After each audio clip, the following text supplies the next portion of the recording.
is Tova and I am your RMA ambassador for the Hawkesbury region, which is just northwest of Sydney. I'm a personal trainer and I'm a wellness coach and I'm a running mum.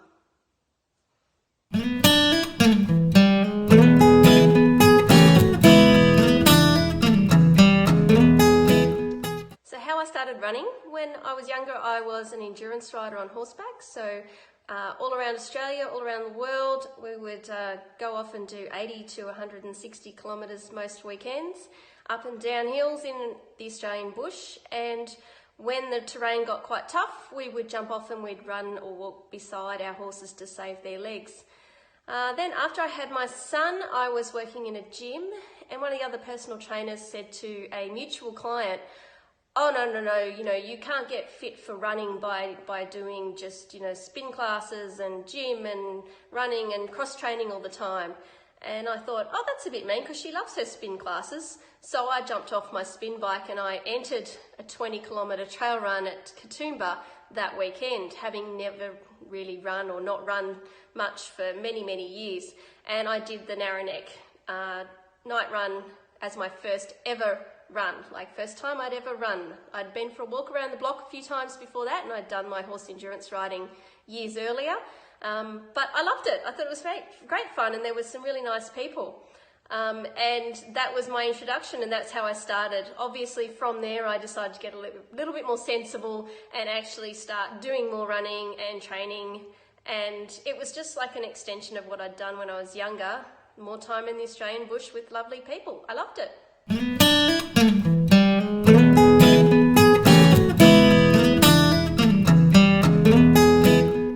What scares me the most about myself, and I'd say probably most of you have the same thing, is those voices in your head.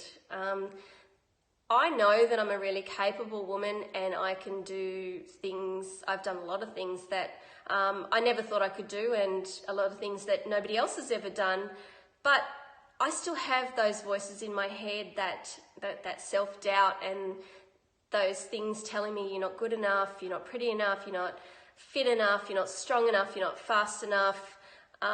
We all have those voices, and I think that's one of the things that we all have to work on a lot, is trying to get those voices in our heads to be nicer.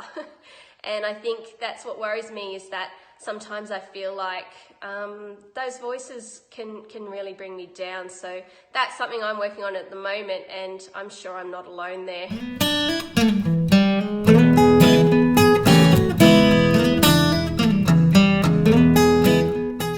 I think one of the biggest barriers to fitness in general for mums, and certainly for the clients and the people that I train, is time. And it's not so much that they don't have time in a day, like people sort of say you can manage that time. It's just that I think a lot of mums are trying to be a lot of things to a lot of people. They're trying to be parents, they're trying to also run a business or work in a job, they're also trying to run a household and be a partner as well. And I'm sure dads have a lot of the same problems too, depends on the person, but being able to split yourself in so many different ways, it's not so much time, but it's also that constant reframing and refocusing and having the energy. It's not so much even time, but having the energy to go around. And that's where sometimes mums just need a little bit of support. They need a coach, they need a supportive partner, they need supportive children, or workplaces to help them to be able to manage all of those things so that they can live their best life.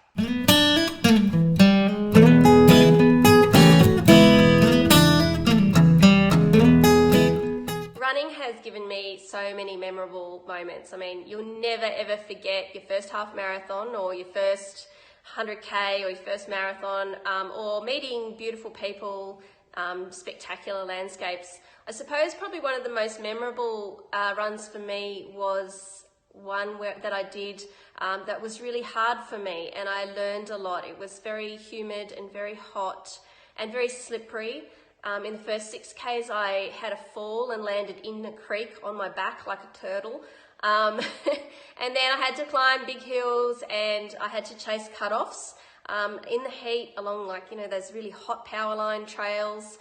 And then I got sort of stuck in the back of the half marathon group, and I was really pushing to get to the 34K cutoff.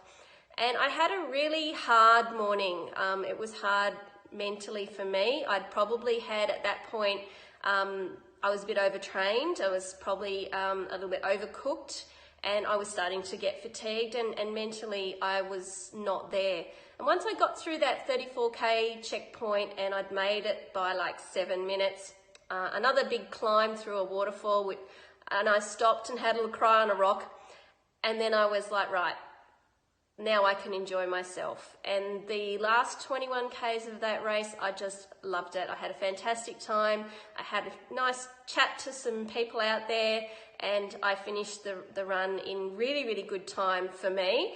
And I think that sort of was very memorable because it made me realize that sometimes things are really hard and you need to use your mental strength and your coping strategies as well as your physical fitness to get through those hard times, but you're always going to be better off for having done something like that, because then I went from that to go on and do really, really well and do probably one of my best times ever at the 50K distance at the next race that I did. So I took those learning points and it was a really good experience in the end.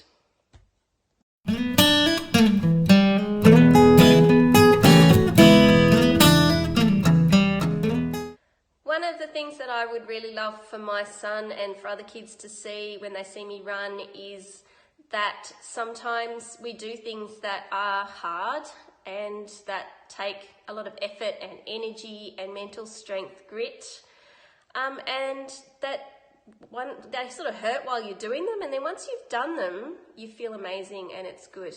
And that's one of the things that I've found parkrun has been amazing for. My son has just finished his 50th parkrun. He got it in just before parkrun had a COVID break. And the first parkrun that he went on, he was like, oh, puffed, I'm really puffed, it's really hard. And we talked about the fact that yes, it was hard, and that's okay. Yes, it's hard, but that's okay, because it will end, and when it ends, you'll feel good about yourself and that achievement.